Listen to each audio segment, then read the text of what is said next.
What's the most extreme situation in which you've broken the rules? I mean, the rules are made to be obeyed no matter how boomer I sound.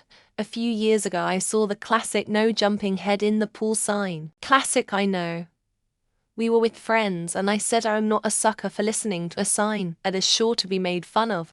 Wasn't like water was too shallow to jumping head. And just like that I ended up with a fainting spell, loss of consciousness, on the hospital bed with my head sewn up, and a greater concern about pool signs. Not most extreme but enough to make me more careful in future.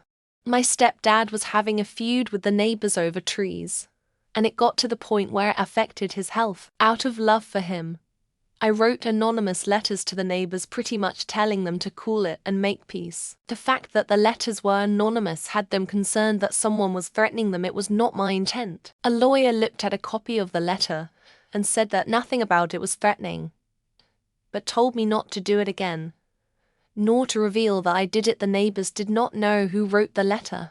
Well, one time I was at a party, and the host had this big sign saying no shoes on the carpet. But you know how it is when the music's pumping, and the vibe is just right.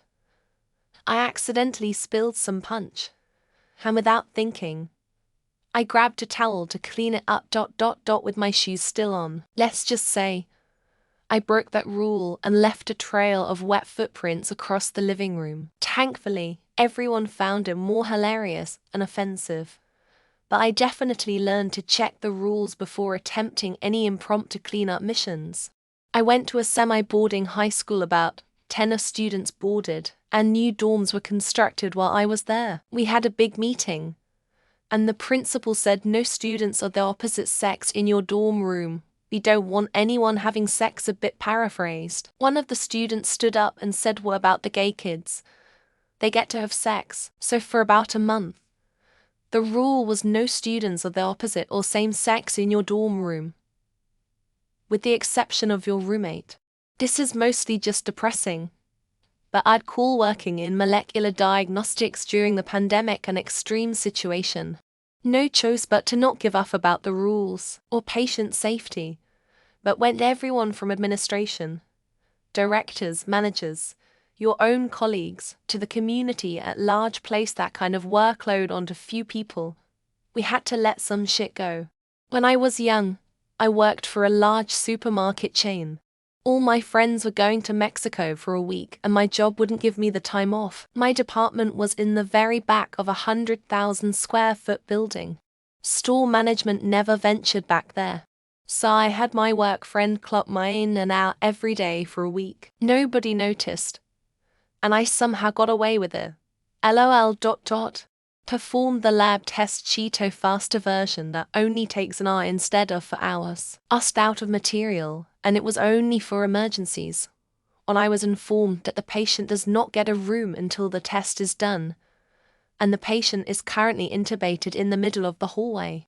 I filled out an official HR self-evaluation as if I was a lunatic. I wrote that I shaved half my head on a dare and ate pavement chunks while dressed as a pigeon. I also stole shopping carts to build forts and proposed to all the customers. I signed my name and handed it in. HR didn't respond. I got a full raise that year. In Namibia, trafficked weed into Ireland. Outran a cop in bumper-to-bumper traffic while towing a boat.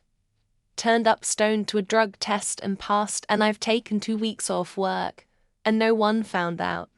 My friend dared me to take something from the store when we were kids. I ended up returning it out of guilt the next day, and the people just laughed it off. I never stole again. I always try to follow the rules, but in rare cases, someone might break them in extreme situations, like defending themselves or others from danger. Lit. Fireworks inside the school campus. It was my senior year and wanted to do something that I could never forget. Now I made a name. Terry Pratchett said it best. Look, that's why there are rules, you know. So you think before you break them. I wore my favorite shirt, and when someone told me I looked fat in it, I chose not to care. Organizing a surprise midnight barbecue in a no-camping zone at the beach. I realized that the ducks in the pond are free. You can just take them. I do this every day when I drive 5 above posted speed limit of 55 miles per hour. Either school or smoking weed, or yelling or cursing around people. Used my cell phone at work. Really needed to check the NFL scores.